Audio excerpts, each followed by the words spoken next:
You've stumbled into another nostalgic void. Drifting, searching with your rose-colored glasses. Fear not. What an Oddcast is here to guide you. With hosts Jared Minikheim, Anthony Denny, Michael Kennedy, and Sven Magnuson. Stay odd and hold on tight. Hello, welcome. You may be asking, we look different. There's different things going on. There is indeed. I'm joined today, me, Jokey Pants. I'm here with my good friend Cerebral Paul. He agreed to help me out with this one here.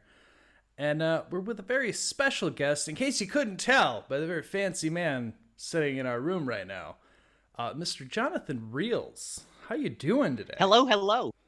Oh, I'm doing fantastic.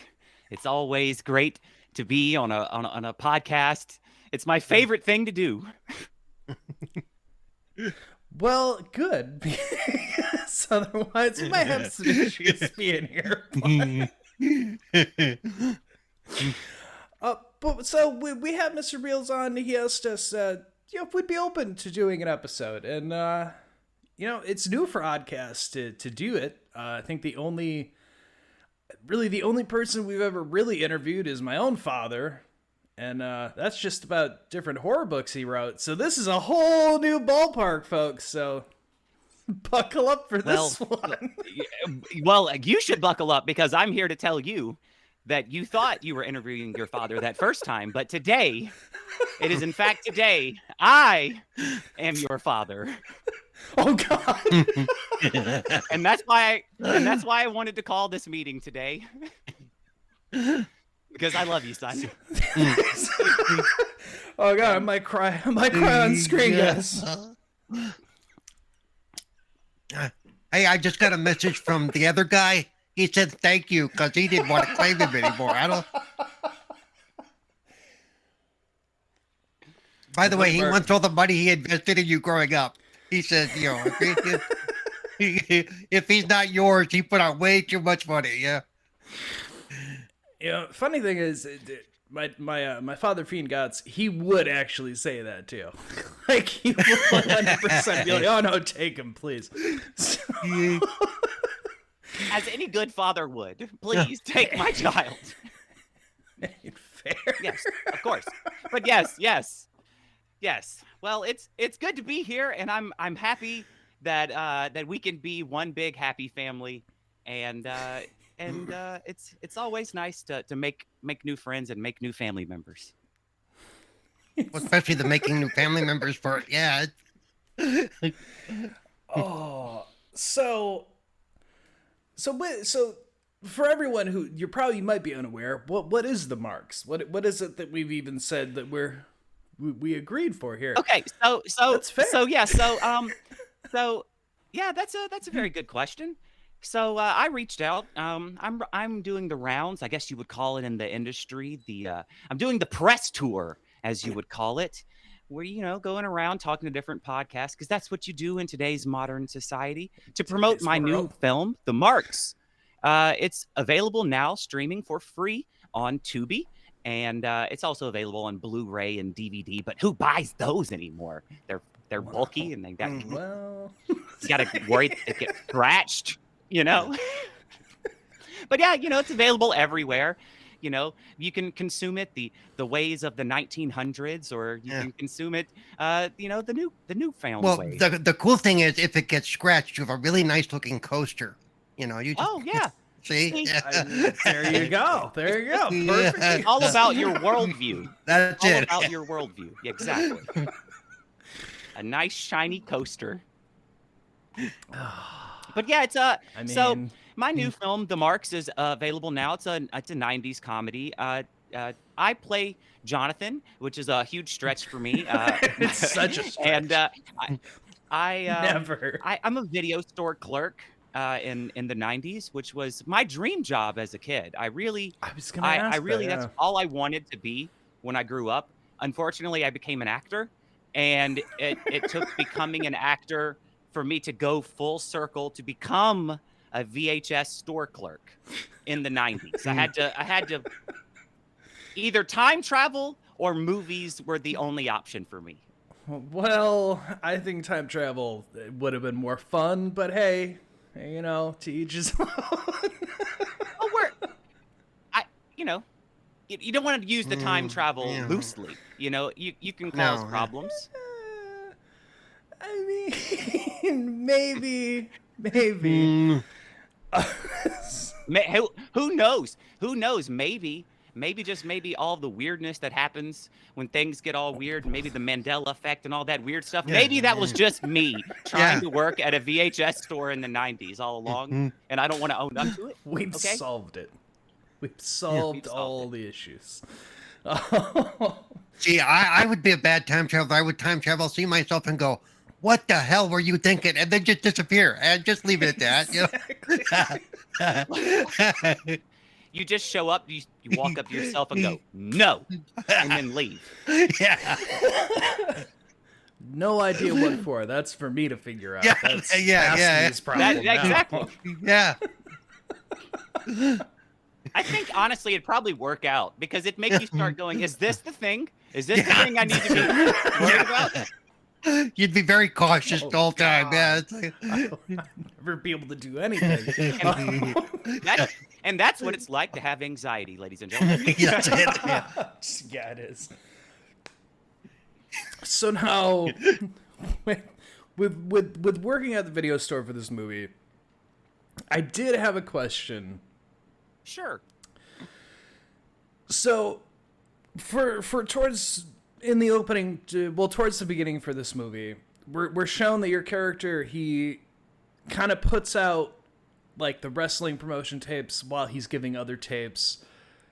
I just want to know, how awkward was it? And this is a question I don't think anybody ever asks. They're just like, yeah, whatever. But how awkward is it to do a scene of that nature where it's just, you have to not only name pornography, but you have to like list a bunch of different things in that category and like have a somewhat serious conversation, but at the same, like, is that something where like you get like an anxiety, like, I don't know if this is something I could just blurt these names, like, I don't know. Just something I was curious about. The real answer is, I think there's various takes. I can't give too much credit, even though I did co-write the movie with the director Joseph Lavender. My scene partner was an incredible actor named Gunnar Willis, who played Sam in the film. And Gunnar is he's so funny, and he's got like such great instincts.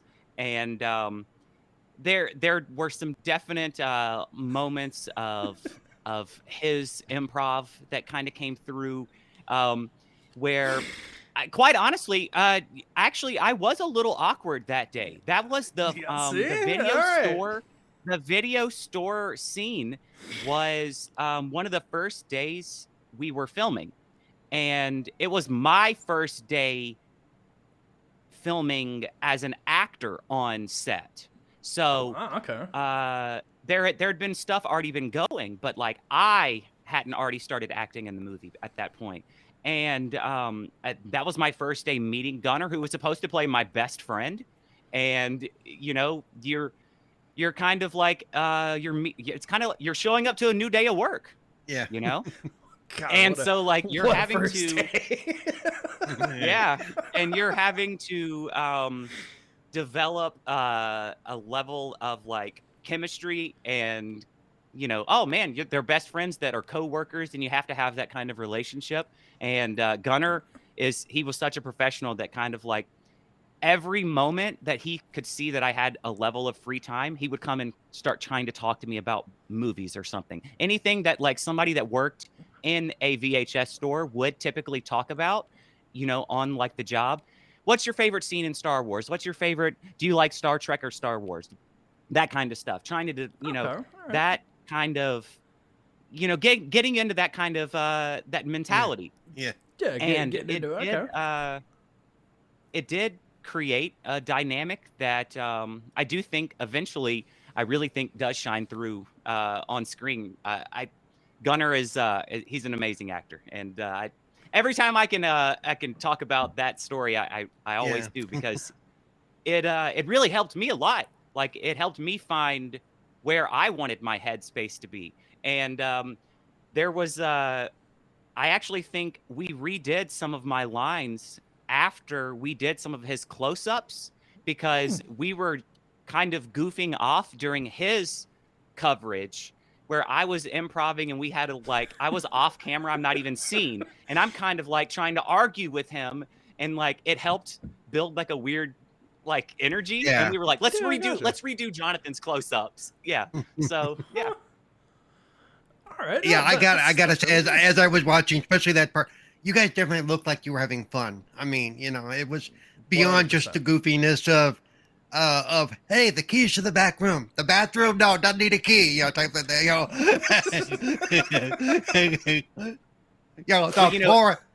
The poor non-grumpy, as you know, just like, wow, really? I think I went to that video store. Right. Yeah, I knew I recognized you. There's I don't know her name, but there's a young lady who's in the store, and that there's like a little close up of her face whenever I yell pornography, and she's got like this look, and she did an amazing job. Shout out to her. I'm not sure her name though.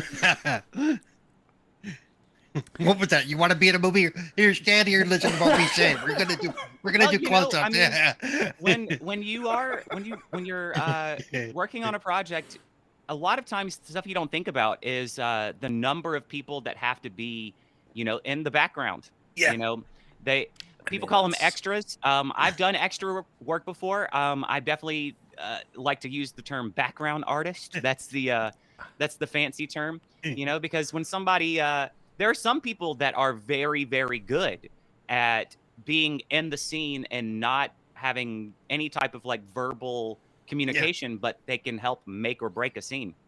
So yeah, they're not an extra to me. It's fair. They're an artist. I actually know of the character Paul on Cheers. He was always a bit in the background at the bar, and he never had any speaking parts until further on. They said, "Hey, you know what? This guy does a great job. Let's get him involved." Yeah. Yeah. So there's a little Easter egg that is in throughout the entirety of the Marks. So there is a background artist that is in the entire movie, and he's actually a character with a name, and nobody ever refers to him by name.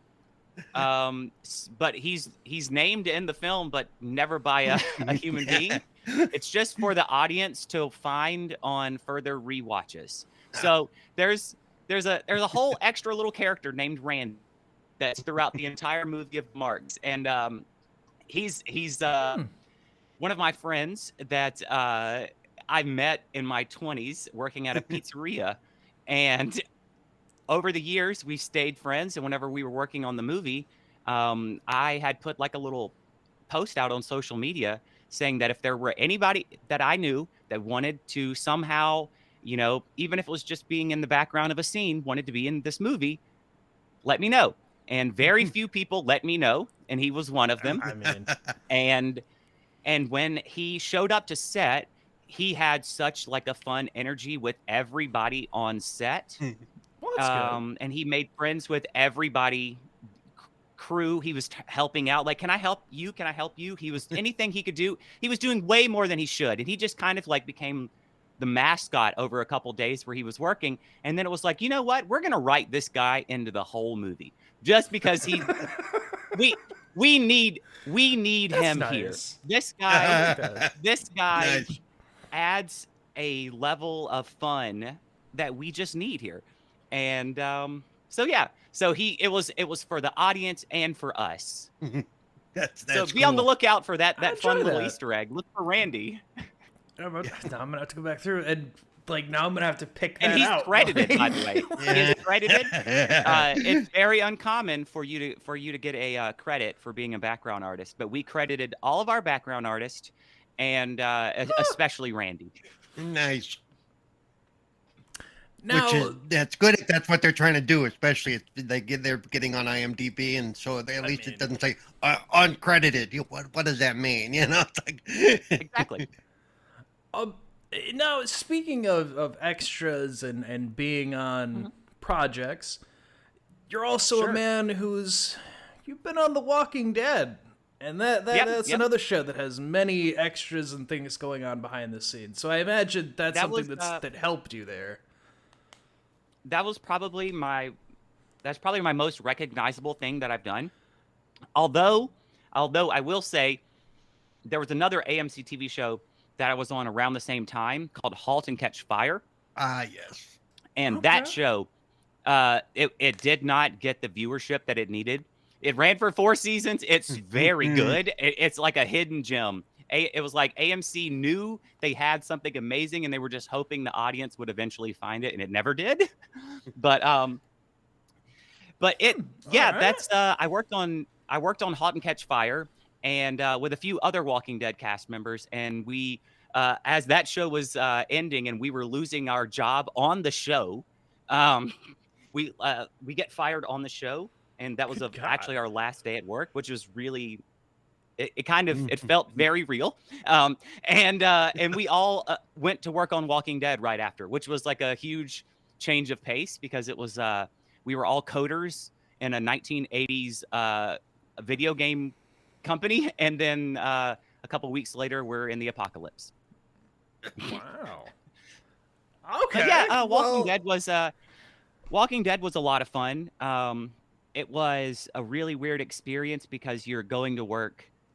I mean, I worked there for 2 years, and there were times where, during, the holidays where you're off and stuff like that. But like most of the time, that first year, you're going to work. People know that you're going to work on something, and you have to tell them, I can't tell you what I'm working on. Oh, wow. Okay. So that was like a real, like, hush. Yeah. Nobody can know. Okay. Yeah, like, and it's very, very serious. Like, it's Damn. even when I showed up on screen for the first time, after that, my contract stated that I was not able to go do any type of media that they didn't line up God. Right. in relation to The Walking Dead.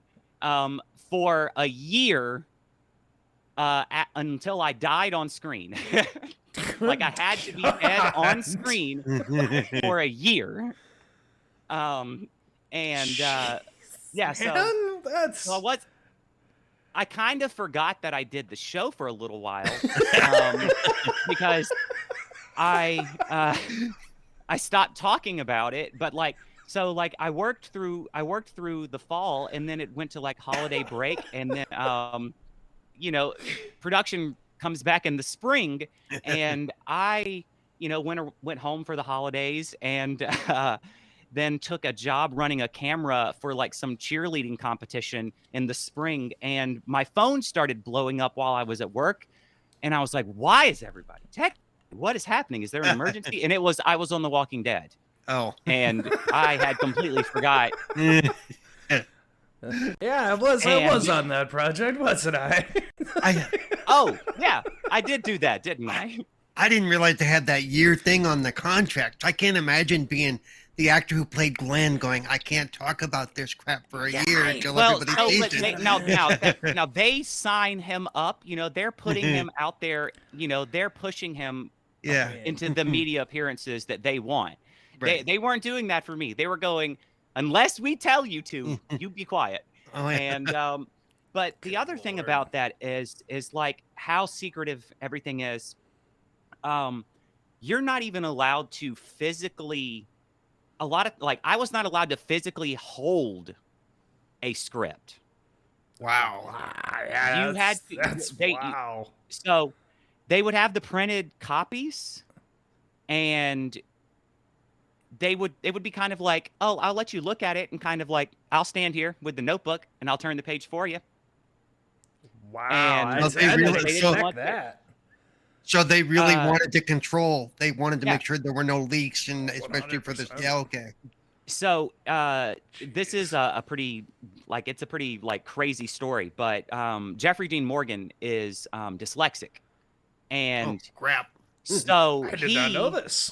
he had a very difficult time dealing with the security protocols because he had I think it was a 7-page monologue that he had to do, and Ooh. how do you memorize 7 pages? Yeah, that's. Ooh. Well, especially And- if he's dyslexic, it takes him long to read it and comprehend it and all that stuff. And they're going, "We're going to stand here with you while you, no." So yeah, it's a pretty crazy work environment. I did not But know yeah, that about any of that. Holy cow. But I mean, hey, the Yeah. leaks are crazy around there. Like Right. even with all of that Fair. security, there Yeah. were leaks. Like even Yeah. from, I would Yeah. at some point, I think we'd filmed one episode. So I was one of the trash people, aka the Yep. scavengers. That's the official term. Yeah. And we had filmed just the scene of the trash people popping out of the trash Okay. to be in the mid-season finale, and Yep. just that scene being filmed had leaked onto the internet before we got to the scene where we were actually at the dumpster. Like Wow. we were filming that 2 weeks later. Yeah. I And remember that. before we could get to actually filming what we were, it was already leaked, and we were a brand new faction that was God. not in the comic book. Wow. Yeah, So- I remember that making the rounds on the internet because it was something different that was going on. Okay. Yeah. So it was one of those. Yeah. And Now- that's why they were so anal about it, right there. Jeez. And- I had no idea. They're very, very strict about it for sure. Yeah. Shit. But it was a lot of fun. Do you want? All right. I have. This is a. I have never told this story, but since we're talking about The Walking Dead, Whoa. All right. Here we go. Here we go. I will tell you. I will tell you. This one's fun. So, executive producer Greg Nicotero. Greg Nicotero, fantastic director. He does not direct all of the high-profile episodes of The Walking Dead. Those are the ones Greg directs. Yeah. I'm familiar with the names. I mean, he's a horror legend. He worked special effects, on Army of Darkness all the way back in the 90s, and he's worked on stuff. I mean, he did special effects on all the Tarantino movies. Greg Nicotero is Okay. he's the director that they have do stuff on The Walking Dead. So it's typically finales and premieres, or if there's some sort of just crazy intense zombie scene or something like that. So it was the season 7 finale, and that is for me my most memorable episode. That's the episode where I have the umbrella. That's the episode for me. It's why I was cast, and they did not tell me. Fair. Oh, really? I did not Okay. know what I was cast for.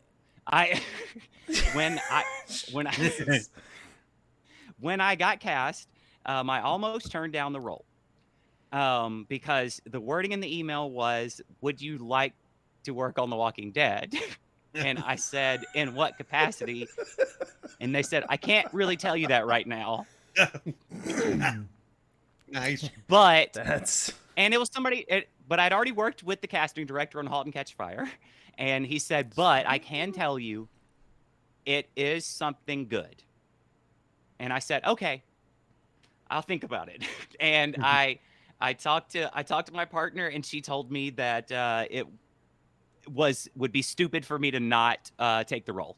And fair. she said, "You're just gonna hold out and think maybe you'll get a better part after you told them no? No, just take the role." Also, if you were going that late into the run of the show, you already knew that the show was big. I mean, this one. Yeah. So I took it. We did, like I said, we filmed multiple days of stuff, and all I'm doing is standing around in like a trash group, and I have no clue what I'm doing, and I just keep showing up to work every day.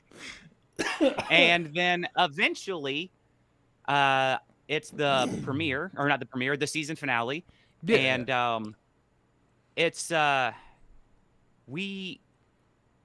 It's like I think that there's like 14 days of filming for this episode, which is okay because it's a big episode. But I mean, that's fair. That's fair. A lot of moving pieces still. And I show up to work on the first day, and as I'm showing up, I get carted off the little, transit from the parking lot inside the walls of Alexandria, and all of a sudden, I just start hearing somebody yelling my name. And I'm like, what have I done? I just got here. Like, the sun just came up. Why are we, what have I done? And they're like, we've got to get you in costume immediately. And I'm like, God. What? What's going on? What's happening? And so they pull me to set. And that's when I get told about the Red Umbrella Scavenger and that character, and they bring me the script, and that's and so what a start to the day.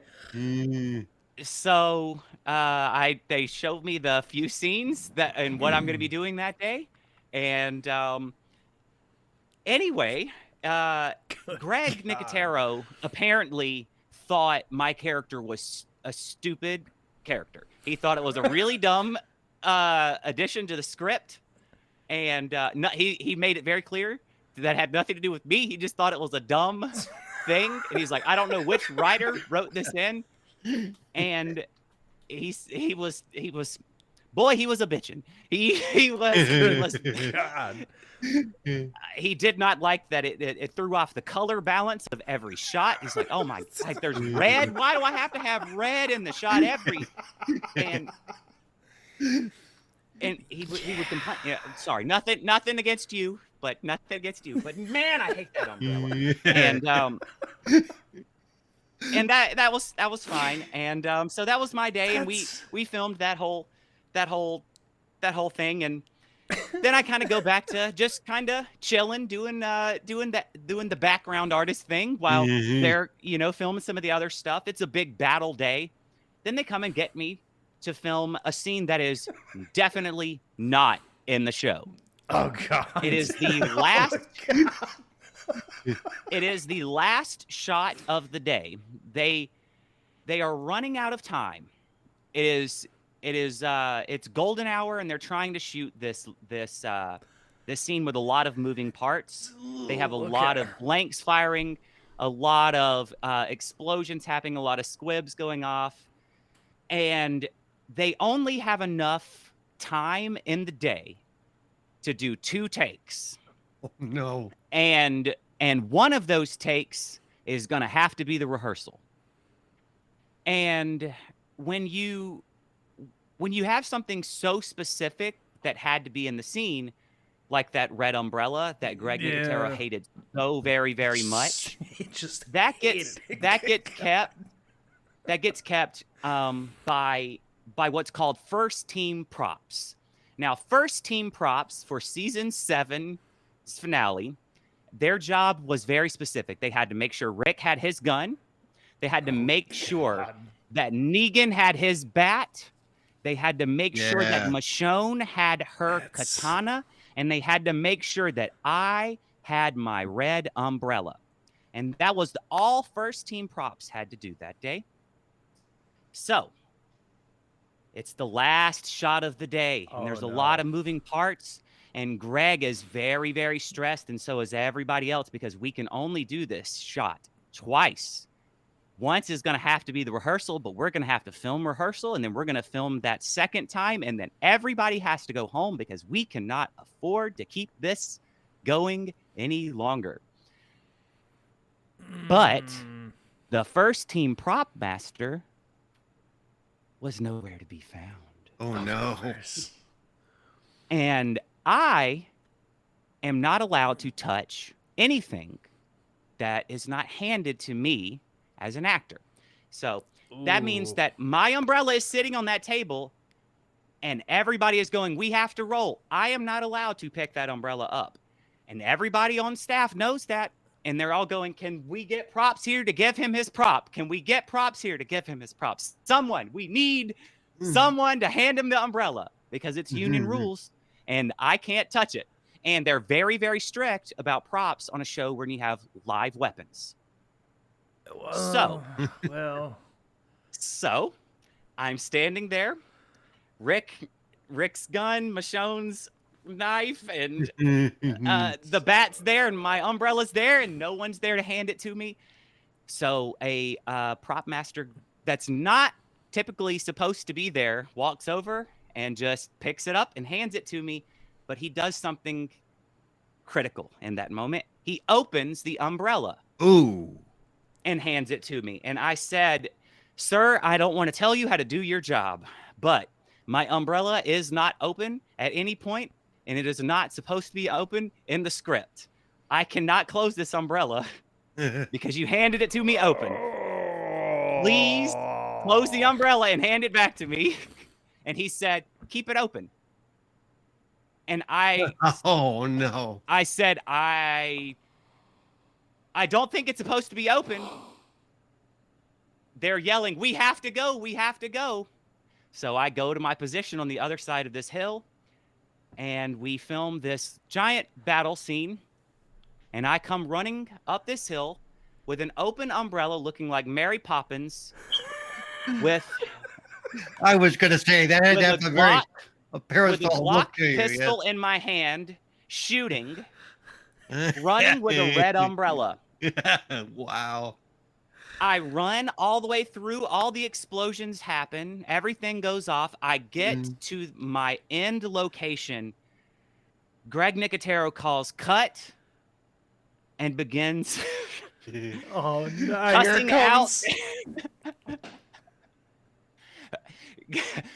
He says, I need to know exactly. I don't know who handed you that umbrella. I know it wasn't your fault, but I need you to tell me exactly who it was. And if you don't know their name, I need you to point them out. Oh, Jesus. Unfortunately, I did not point them out. I was like, I'll let you know if I see them. And I tried to skirt it around, but I never saw that person again. They definitely found them. The set photographer came up to me afterwards laughing so hard. And he said, I want to let you know that when it's all said and done, I have pictures of you with that umbrella running down that hill. He's like, when it's all said and done, see if AMC will license them to you. Please, they have to be seen. AMC will not give me those pictures. I have tried. Oh, come on. Come on, AMC. Come on. It's so fun. Yeah. God. Come on. But there's probably some exec at AMC that has a picture of you on their wall with a parasol again, basically. Yeah. Nicotero has it. Nicotero has it on his wall, and he comes home every night and throws darts at it and be like, this goddamn scene. Wow.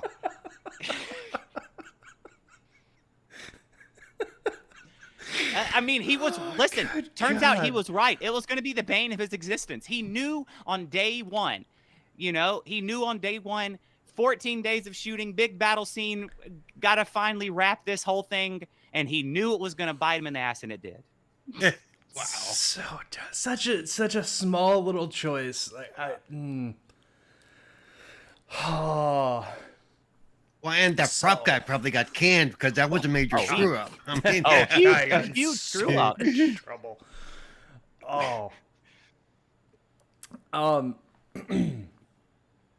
So we've talked Walking Dead. Now let's circle back around. Obviously the Marks itself is backyard wrestling, very fan inspired. What with that? I am a bit curious. We ask Mr. Jonathan here, what is it that you first found intrigued you to get into wrestling? Because I've definitely seen some talks with you about watching wrestling and things. Yeah. So, okay. So that really you have to go all the way back in my mind. So, you got to start at the beginning. We got to go all the way back. And No, whenever I was a no kid, offense, but I'm not drunk enough to be in you're your not drunk mind. enough for that.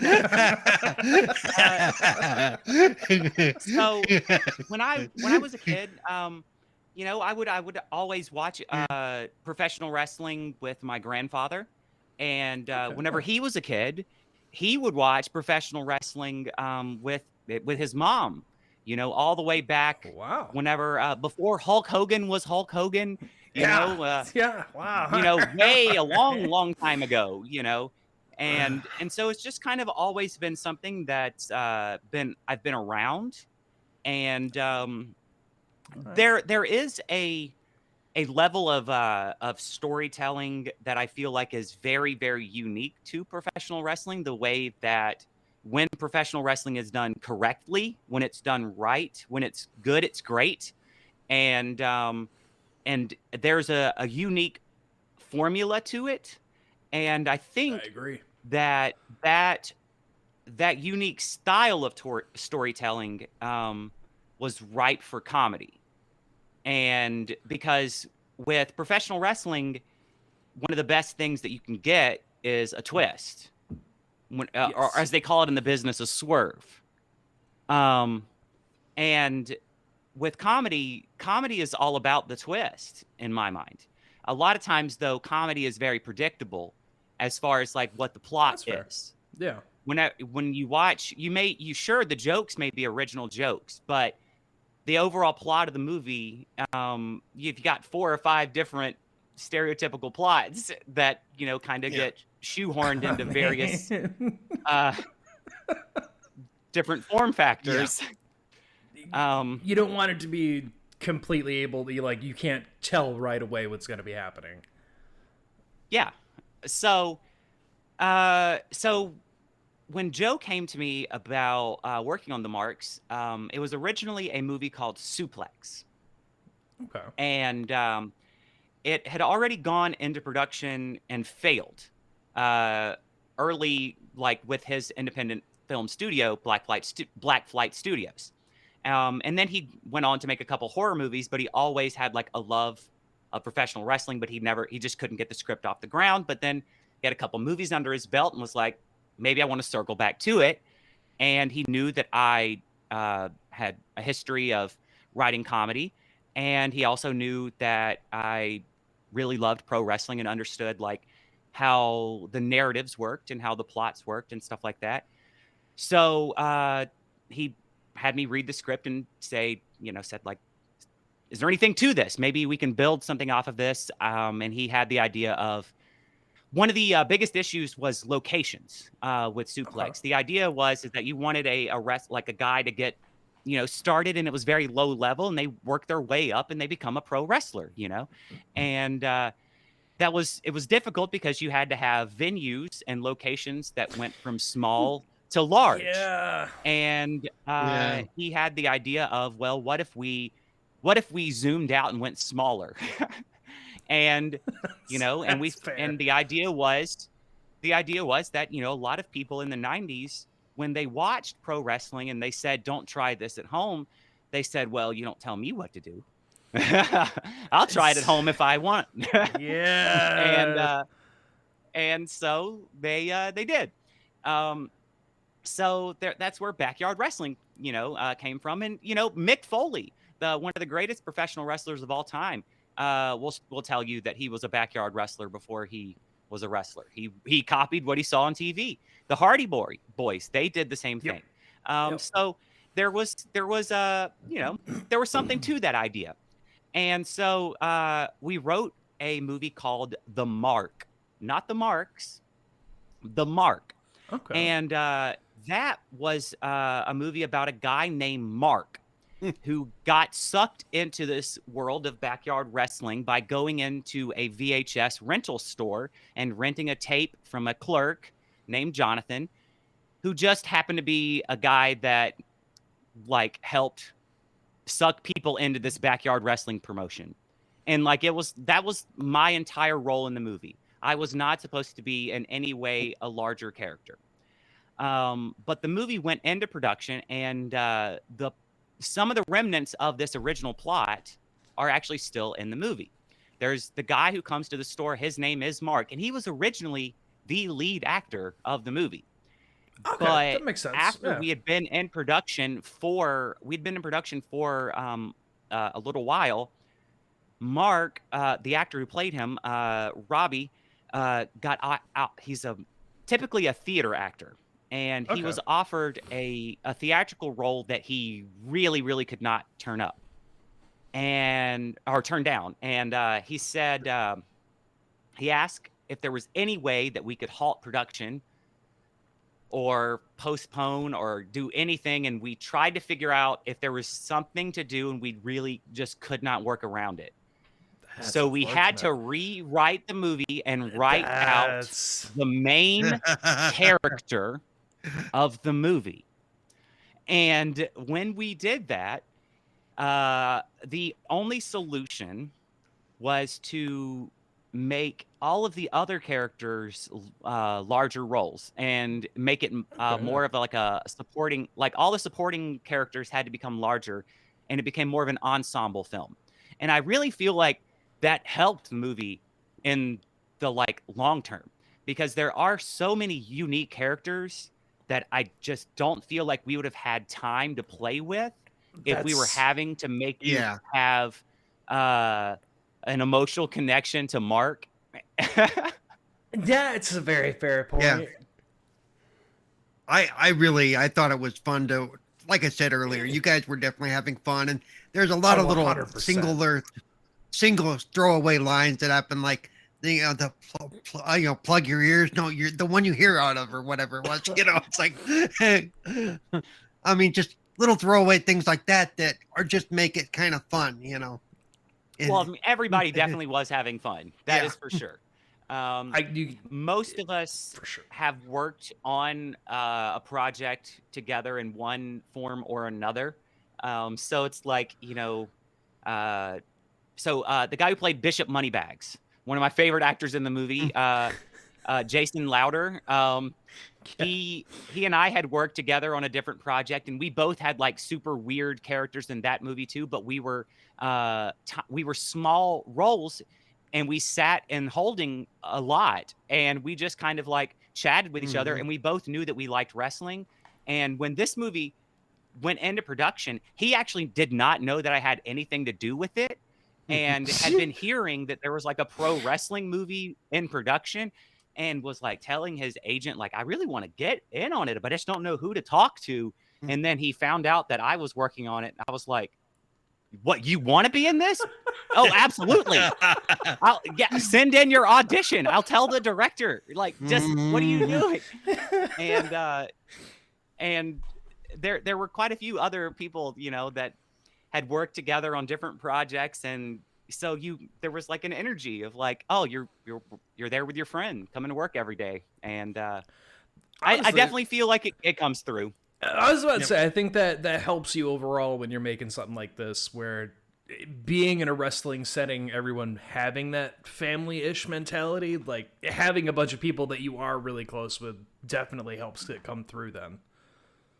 So I agree there. And plus also the comedy side of it too. You Yeah. start to figure out like Once you know each other's how- flows, like much their sense easier. of humor, and you can there are plenty of times where the night before I would do some rewrites. I'd be like, hey Joey, I know you're gonna kill me, but I'm telling you, this is gonna be a way funnier scene for you.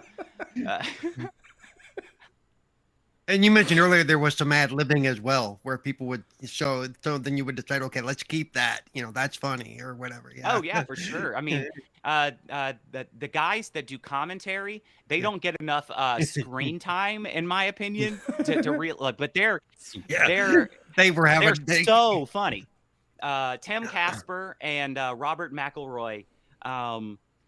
So there's a lot of improv that is in the movie that they did, but there was a lot of they got cast, they started to develop a dynamic, and then they start improving, and then we started rewriting because you could start to see how they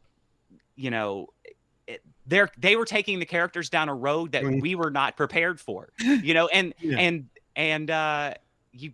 you don't expect that whenever you're just like, oh, this person's going to be sitting at a table and just talking in the background while people beat each other up. Yeah. But they developed a character, and I was going to say, I think for those parts, for me, that would be actually easier to improv or make up off the fly. Just react to, just have a little fun with. Yeah. You would think it would be easy, but not necessarily easy, but in some ways, I guess maybe that's just the way I think too. Is if you've ever tried to do wrestling commentary, yeah, I've tried it before, and I realized how bad I was at it immediately. Right. I was like, oh boy, I really thought I knew all of these moves until they started coming at me this fast. Yeah, and and it's like, what do they call that? Yeah. Yeah. What's sad is I watch wrestling like every week, especially WWE and stuff. And some of the guys they've been bringing in, they're doing that kind of stuff. That I don't know what that's called, but that's it's like it looks like some sort of this or that. I'm like, okay, they need to work with you. What is it?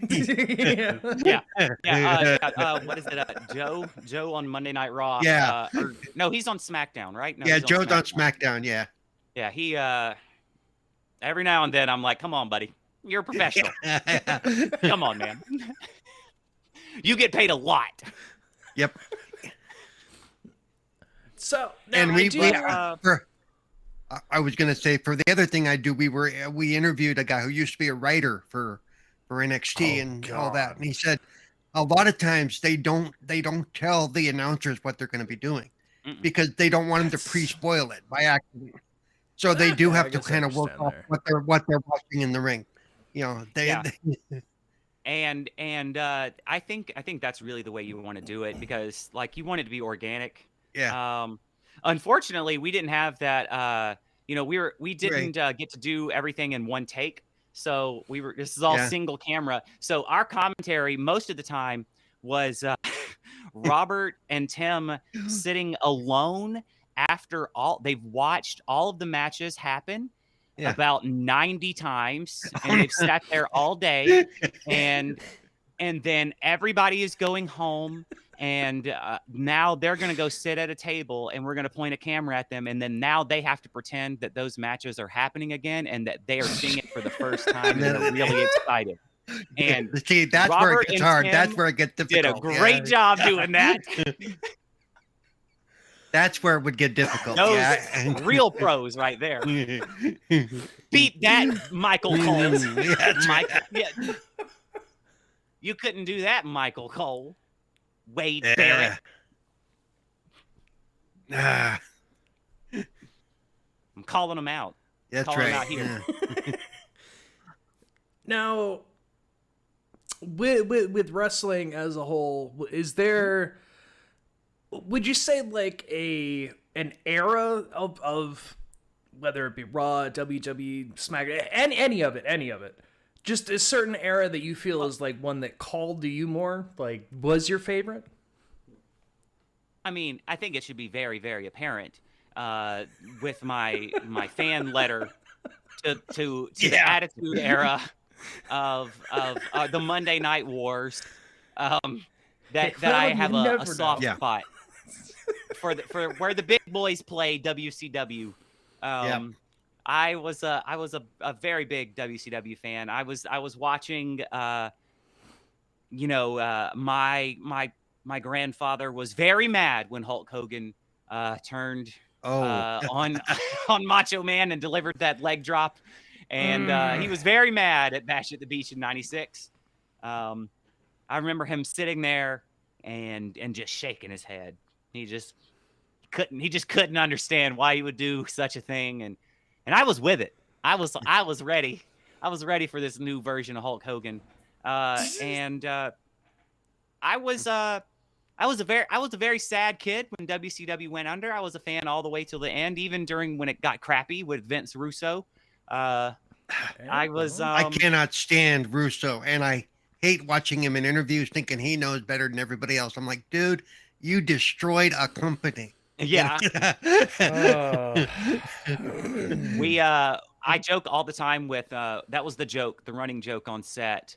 I mean, definitely there's some times definite spoiler alert for anyone who hasn't watched the Marks yet. But there's some times where I channel a little Eric Bishop close to the end of, maybe not the end, but the middle of the Marks. So so the spoiler is maybe I get a little bit mean.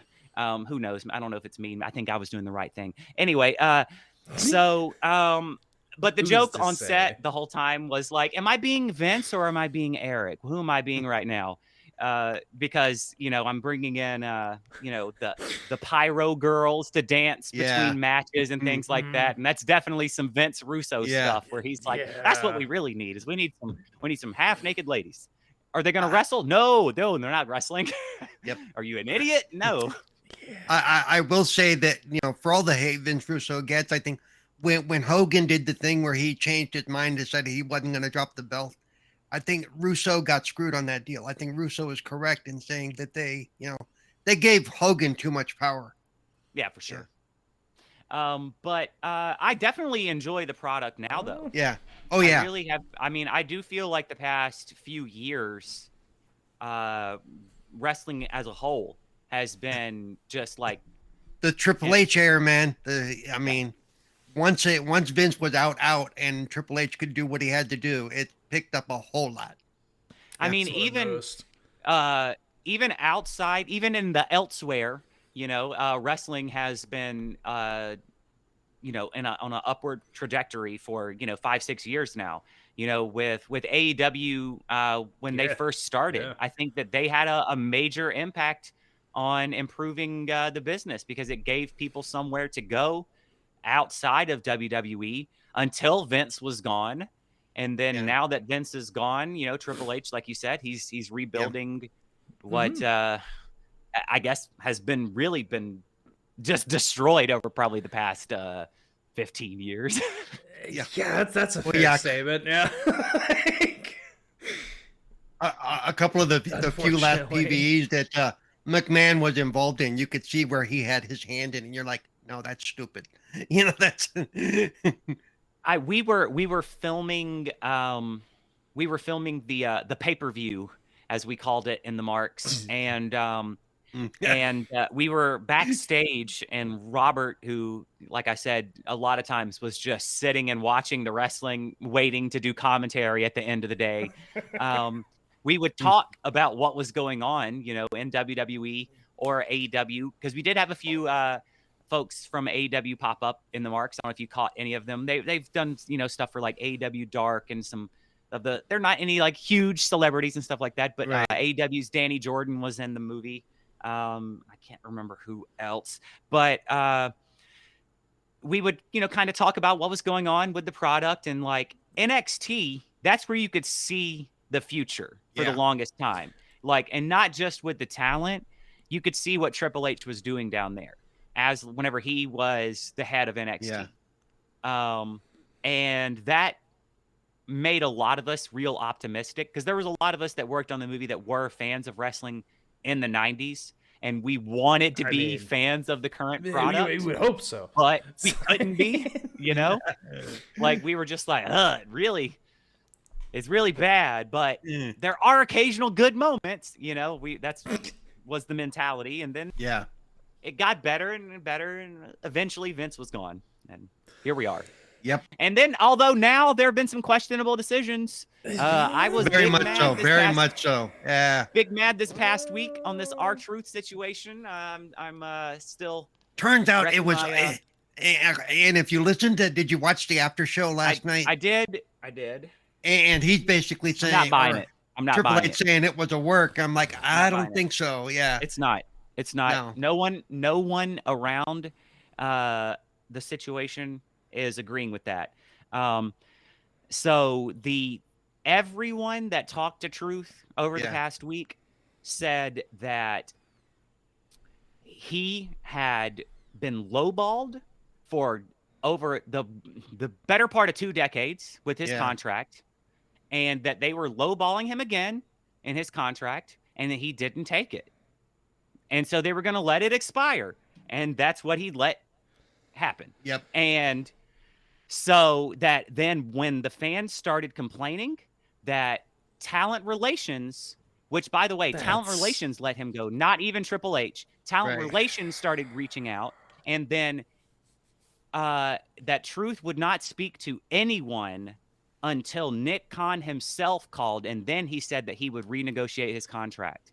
And for the longest time, out of the main roster, Ron Killings was one of the lowest paid members of the roster. And that is absolutely disgraceful because he's a veteran to the business. He absolutely sells merch. He's absolutely a fan favorite. You can Yep. hear it every single show that he's on. Well, because you never know what to And- expect. And I will say that if you follow him on X, he does the kayfabe, or however you want to pronounce it. I don't even know how to Kayfabe. kayfabe. He never breaks character ever. Mhm. Yeah. Yep. He's He's- still he's, sells that shit. You know? He's an absolute professional, Yep. and he's one of the greatest to ever do it. And I think that right now, WWE just got showed who's boss, and that's the fans. Yep. And they Well, also this is got just- taught a little bit of a lesson in respect. Yeah. This is the second time in 2 years they've done this, though, because remember brought The Rock in, and he was supposed to have his match with Cena, and the fans were like bullshit. And so they said, you know what, we're gonna swerve, and we're gonna make it what it should be, which was Cody versus Roman, Mhm. because they were gonna. Everybody wants to see The Rock versus Roman, and the fans all went, no, we don't.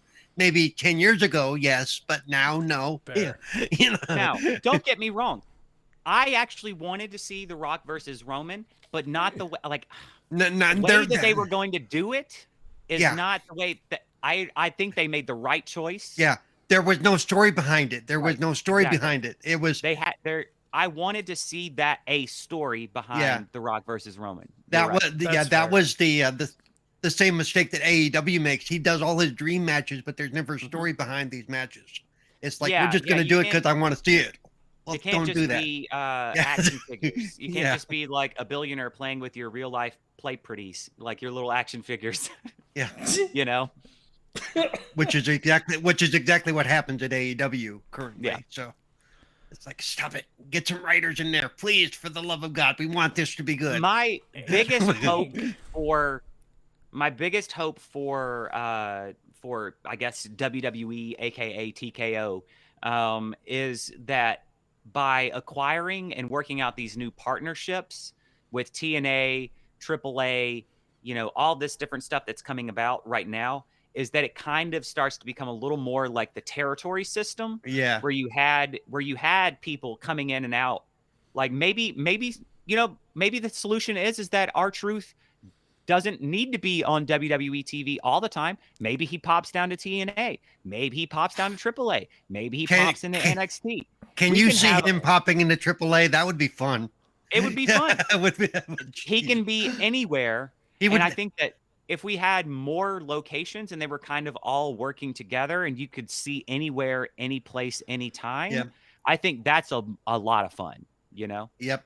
And Steve, this conversation's gone weird, but I'm enjoying this because I don't get to talk about this stuff with people. But some people are saying he may be going heel, which would be a fun thing for him to do. Yeah. I would that would be a lot of fun. But what I actually would love to see one good run for the title. I mean, could you imagine if R-Truth is who saves wrestling? Yeah. If R-Truth is who saves professional wrestling. And a lot of people all right. don't realize how old Ron is, by the way. Yeah. Ron is But up he's there. never been the WWE champion. Nope. And he And- deserves it. He absolutely deserves it at least once. And I know the plan is that Cody Rhodes, he's the face of professional wrestling right now. He's got to save wrestling from moment, John yeah. Cena. He's got to save it. Oh, I don't think that's what the fans want. I Well, think if you really ask the fans who their favorite is right now, if two people got fired right now, and one of them was Cody and one of them was R-Truth, I think it would be a hard conversation with the fans if they had to vote on who came back. Maybe. I mean, Cody still has a big draw. Cody has I know always been. Cody still has a big draw. Cody is still one of my as a down. Yeah. If it came down to Cody saying, "I'm renegotiating my contract because I think I'm a bigger draw than what they're paying me," I think people would turn on Cody for saying that. I don't saying that. Yeah. That people go, man, actually, that's true. Well, here's the thing, though. Right now, it's because R-Truth is more fun. He's more fun to watch, and not because Cody's a bad character. Cody's a great person. I think Cody. I don't have a problem with Cody. Is what John Cena was 20 years ago. Yeah. You know, Cody is. But I think overall, Cody the fans would love it if R-Truth were the one to save professional wrestling, because he's what they call him behind the they call him Santa Claus. It's like WWE fired Santa Claus is what someone said. I think part of that too is they could go into that because they've been you've been my childhood hero, which is hilarious because Rod is like 10 years older than Cena, but you know. I mean, you know, there's a lot of people that will tell you that you know, Truth is their favorite wrestler. You know what I mean? Yeah. Like Pat McAfee talks about how his dad watches WWE just to watch R-Truth. Yeah, well, nobody watched it for McAfee, I'll tell you that. I can't believe they added McAfee and his crew into that WWE game. I was like, what the hell are you? You really think this shit's going to sell? Nobody cares who he is. I don't care about his crew being in the game. It definitely was not something that made me want to buy the game. But I will tell you this. I got to respect Pat, because if I were in the position where they were going to put me in the video game and I could have the leverage to go, you can't put me in the video game unless you put my friends in, I would love to do that, because I would love to have some of my weirdo friends in the video game. So good on him for forcing them to do that, because that's what he did. He refused to be in the game unless his friends were in. So and now they they look at the video and go, okay, are these characters being used? Yeah, nobody's using this shit. Nobody's using them. A lot of people use them as like characters to beat up. Okay, you're the jobber. Okay, that's all you're gonna be. That's all, they literally are. They're using them to job out in a video game.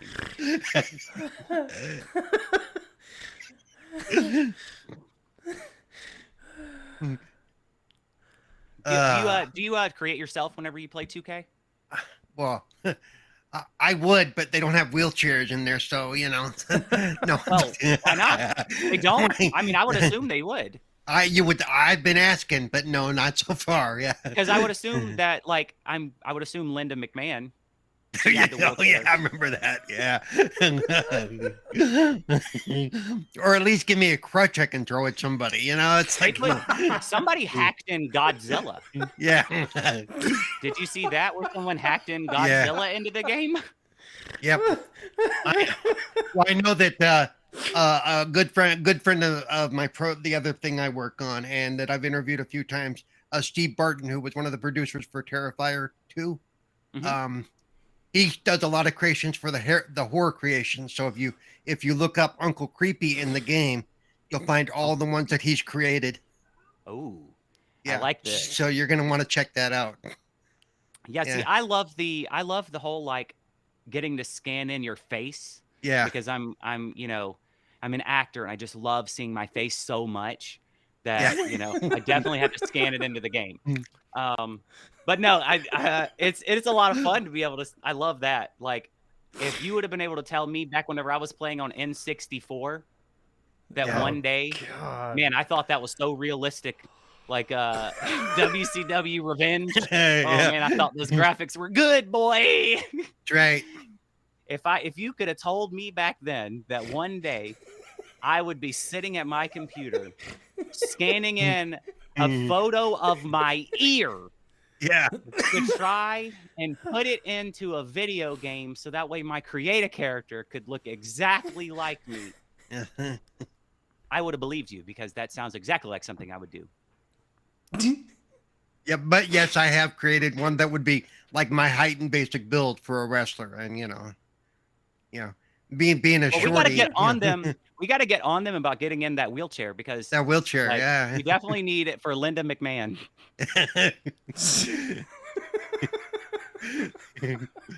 Okay, so back to your. Our Secretary of Education. By the way, I have. Yeah, this country got dumber as soon as they did that. But whatever.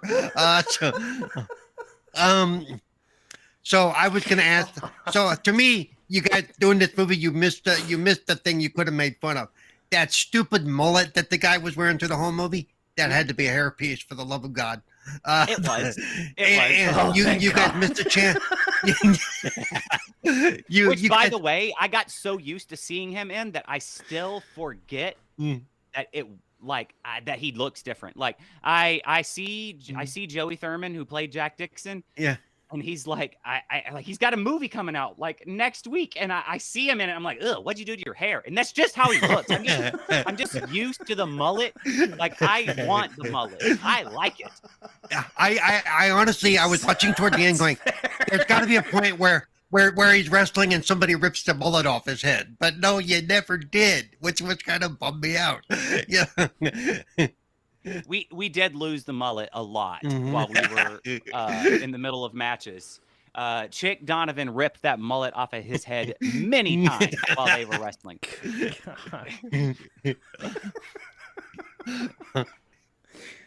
But by the way, Chick Donovan, the match that he has with Jack. So Chick Donovan is a real professional wrestler. Wrestled all the way through the 70s, 80s, into the 90s. During the 70s and 80s was, I guess, wrestling for NWA. Okay. And wrestled Ric Flair a lot. Like, he was like a chief rival of Ric Flair. And so you can find a lot of old Chick Donovan videos. A lot of times we like to say on set that we wouldn't have had Ric Flair if we didn't have Chick Donovan, because somebody had to put Ric Flair over, you know, and it was Chick Donovan most of the time. True. And so Chick is so old school that when he showed up to do those wrestling scenes, and Joey Thurman wrestled for WCW, notoriously, if you look Joey Thurman up on Joey Thurman WCW up on YouTube, you will find a video that's dubbed by the internet the most brutal wrestling injury, and it's the video of him having his spine shattered by Vader. Oh, ouch. And there's an entire Dark Side of the Ring episode on it. So that's Joey, and I had a buddy that Jack, showed me that. And so Chick and Joey, they wrestled for real. Like, all of those scenes, Chick's so old school that he was not going to go in there and just like, well, we're gonna do this spot and this spot and this spot. Chick showed up to set, and he had read that script, and he knew the backstory. That he knew that Jack Dixon was his enemy. He knew that Maggie was Jack's daughter. He hadn't seen Maggie since she was a little kid. So when he saw Laurie, their actress, you know, like the act. What do you? I don't remember. I can't keep up. Are you supposed to do actor or actress? I think you're supposed to do actor. Anyway, actor. You're not supposed to gender stuff anymore. Sorry. Right. So when Chick saw Laurie, he walked over and just started talking like they knew each other. Like, man, it's been a long time. I haven't seen you since your dad back in, you know, just started like doing this whole thing. And she did not know what to make of that, but he stayed in that the whole time. So when those scenes, that match happened, they wrestled the match, and then it got to the point where we're supposed to kind of have like this little run-in, spoiler alert. And when that started to happen, Chick took that as absolutely as an insult. Like even though it was in the script, like he was like he was already in. So it's like, all right, these people are you're sticking your nose into my business. So like he cuts a promo on me like mid, like it's not in the movie or anything. Like it's just like Yeah. he just starts going off in the middle of this ring, and the cameras are rolling. I tell Joe after the first time, I'm like, do not cut. Do not cut. If we have to do rewrites because Chick punches me in the face, then we have to do rewrites because Chick punches me in the face. I don't care. Yeah. Let's go. So luckily it didn't come to that, but he definitely had the energy of it was there. Yeah.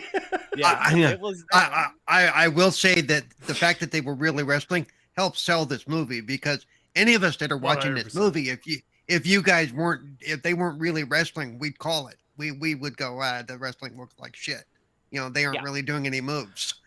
So, I'm actually really glad to learn all this, because I was gonna ask the question about like how it worked, like trying to do the stunts for all the fighting, but now to know, like, I don't know, there's people like this is just what they do. Like it makes so much more sense to why it worked the way it did. Well, another side of it is there's a lot of wrestlers that they came in and they were going to job out for the actors. One of our stunt coordinator is the actor who played Dumpster Diver, and he is a professional wrestler.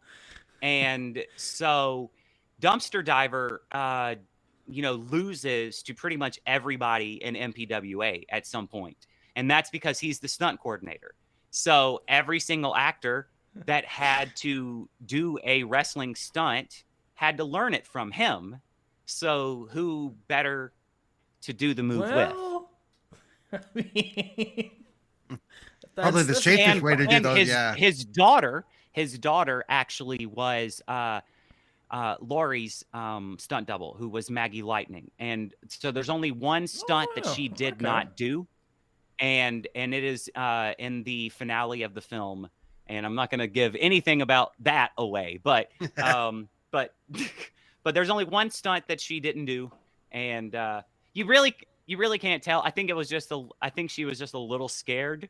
It was a very, very safe stunt, but we had the stunt double there, and we were just glad that we'd had her. Very fair. So wrestling can be scary. You know what I mean? 100%. 100%. Especially if you are not a, if you're not a wrestler and you're just an actor who's playing a character. Even if we had to go to wrestling school, there was a day where we I'm happy to hear that. Treated it, like we were showing up, running ropes. We had to learn that day one. Like that's see, I will say, for anyone out there, I'm very happy to hear that they went through all that they did as far as like wrestling training, because for all of you, if you've never watched any professional wrestling, or maybe you've just seen a couple things and you're like, anybody could do that. No, the wrestlers will very much tell you, when you do stunts, it's not just you doing it. The person who's doing it with you also is like the person to protect you. Like, they do things and they get messed up, but like they protect themselves and each other because you practice those moves every day, so you know the precise things to do so you don't cause an injury.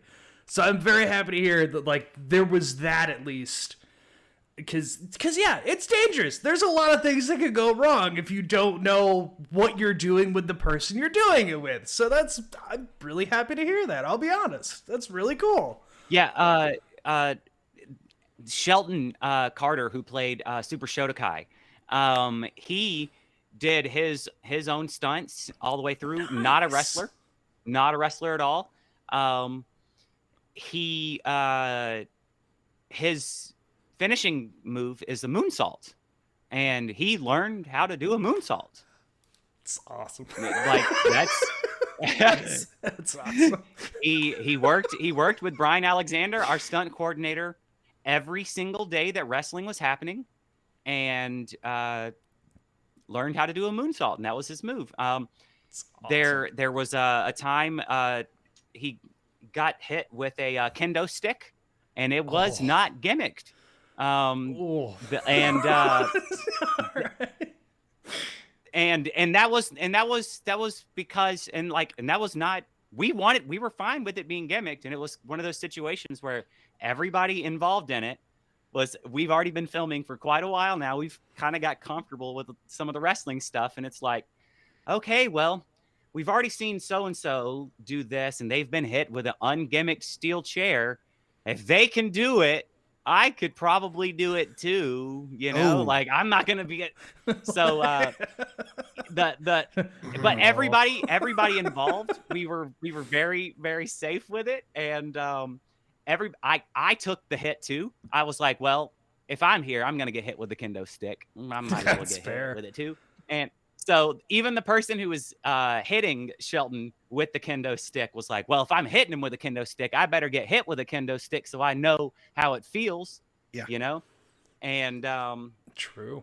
So it kind of turned into everybody just kind of passing it around and pa! All right, your turn. Pa! All right, your turn. And just because I know how Sandman would have had fun. And just because I know how physics works, the difference between getting hit with the flat side of a chair and getting hit with a kendo stick is quite. Yeah. I think everybody that compared it was they were wrong with their comparison. But, that kendo stick got a sting, even if it is worked. I mean, it got me good. It got me on a knuckle. I don't know. There's a lot of Yeah. That little lump. The part that doesn't give. Yeah, the part that doesn't give. Yeah. Well, to round out this little interview here, I have a little something. Since with the main show we cover multitudes of just different pop culture, nostalgia, whatnot. Yeah. What would you say overall in your lifetime has been your favorite role a wrestler's taken in a movie? Oh. If you say the Tooth Fairy, I'm going to end this interview now. Okay. that is an American classic. So I'm going to do the thing that I'm supposed to do. And I'm going to circle back to telling a story about the Marks because I'm promoting the Marks. There you go. There was a running joke that got cut out of the movie that was there the entire movie of The Mark. It was in the movie. And then eventually, during all the rewrites, we had to cut it out. And it was a joke that plays into this. The best movie with a wrestler ever is Three Ninjas... High Noon. Dear God. No, it's not. It's not really. It's not.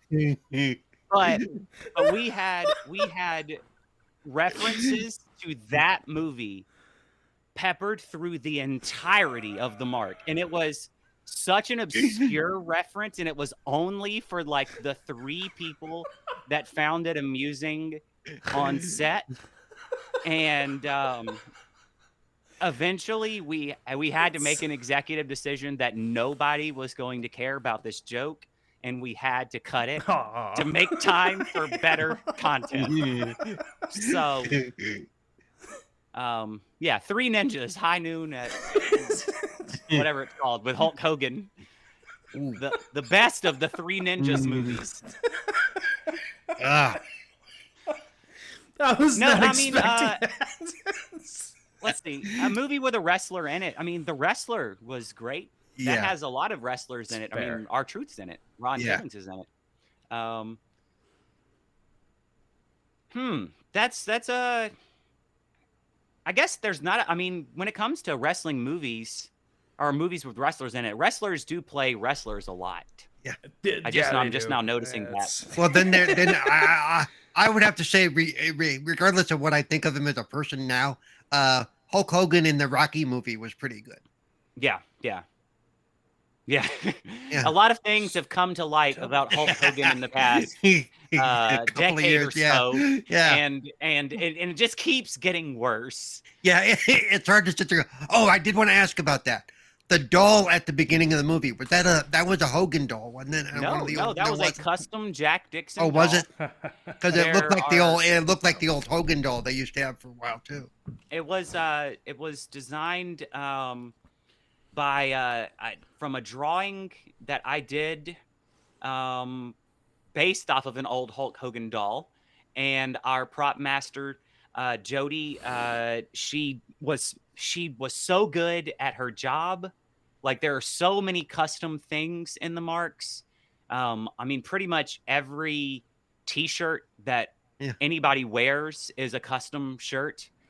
We tried to do the wrestling thing. Whenever you watch WWE or WCW, everybody's wearing in-universe clothing, and we tried to do the same thing in the marks. So, you know, every T-shirt that I made, or every T-shirt that I'm wearing, even if it has nothing to do with wrestling, it was made by our prop master Jody, and she. That's really cool. Yeah. So yeah.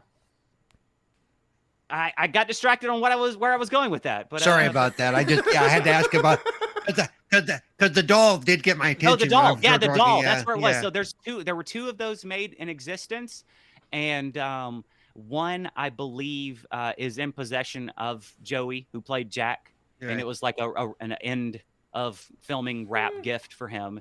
And then the other one, there was I think there was like a raffle at the premiere, and somebody won it at the premiere. Nice. But with those little I do like those little touches to detail. The fact that you had shirts made that were just for the movie. You had the dolls made that were just for the movie. I mean, that's detail that a lot of filmmakers wouldn't think about.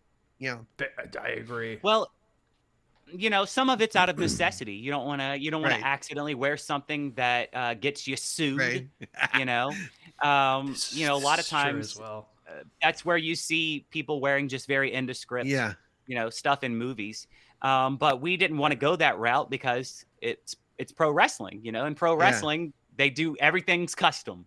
You know? Well, that's what I was going to say. It gives it more detail and more credence that you are actually, you know, even though you're in a backyard, basically, you know, you're still, you know, So yeah. Oh man, yeah. I mean, it's definitely we're definitely going to be selling some ASL t-shirts. I mean, like we get asked all the time for ASL shirts, so that's definitely going to end up being a thing at some point. So, my answer for like a wrestler in a movie, it's a very simple one for me, and that I could go the easy route and say that I enjoy the classic Randy Savage and Spider-Man, but I won't go that route. That's a good. I'll go that route. Oh, that's I will go phenomenal cameo. Really is. Yeah. Like that's iconic. Like I'll tell you my real favorite when you're done. If you. I was gonna say another scene that just for me stuck with me growing up was Kevin Nash in the Thomas Jane Punisher, because his Russian has yet to be beaten in my mind for anyone that plays an intimidating giant man that smashes through doors and walls and just goes, "I'm here to hurt you now." I don't remember this. He's in the Punisher. Oh, yeah, the Thomas Jane one from the Thomas, which I actually think I do not remember him being in that. Yeah, he plays the Russian. He the big Russian dude. Yeah, starts doing stuff to the crime bosses, so they call the Russian. And it's just Kevin Nash smashing through the door. My and he's got like a buzz cut, Yeah. So you wouldn't recognize him for being Kevin Nash, but yeah. My favorite trivia to that whole scene and for that movie, and why it really cements to me that he played that so great, is there's a scene in there where Thomas Jane's character takes a butterfly knife and he stabs him in like the upper torso to like let me go.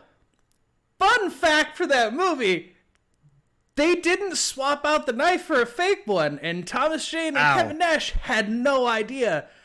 So when he stabs Kevin Nash, you're getting Kevin Nash's genuine reaction of laughing at him and just pulling it back out. Because he's just such a big guy. It's just, that's funny. Didn't really hurt. I bet Kevin Nash must have wrestled New Jack at some point, so I guess he's used to getting stabbed. Yeah. That is just a fun fact for that one, but that's something for me. Oh, boy. His entire scene there, that whole bit, I love it. But yeah, but that no, is other than actually that that's bone probably saw, like, come on. yeah. Well, no, they live. Okay, Roddy Piper. Yeah. God Oh damn. man, that's a phenomenal. That's a Yeah. classic. Come on. Yep. Great choice. Yeah. Making my That's my another Three good one. Ninjas movie look like a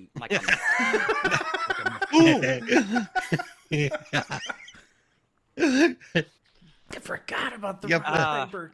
God. Kevin Nash. No. I was stuck in traffic one day years God. back, and it will be one of my biggest regrets in life. I was stuck in traffic outside Atlanta, and one of my buddies called me and said, "It's an emergency. You have to get to Kennesaw. The NWO is at Shoney's, and they are signing autographs." And I'm like, "What are you talking about?" And Kevin Nash, Scott Steiner, Scott Hall, everybody except Hulk Hogan was at the Shoney's. And I love Shoney's. Shoney's is my favorite restaurant. And they you were didn't at the go? Shoney's, and You. I'm stuck in traffic. And I'm like, how long are they going to be there? And they're like, till 5 o'clock. And I'm like, it's 3:45 right now. I'm in Atlanta traffic. There's no way I'm getting there. And I didn't. And I will always regret it. And there's pictures, right? You can look it up right now. That's upsetting. Kevin Nash, Scott Steiner, Shoney's. And you can see them all standing there smiling with the Shoney Bear with the NWO t-shirts on and everything. And NWO was right there. That is upsetting. I'll never live it down, and I'll never forgive myself. I hate to bring the mood down. I know. God. Tragedy, Just you know. Make it all sad now. Well, if you enjoyed this little episode here, and if Mr. Jonathan Realz has interested you in some way, some fashion, you can support him.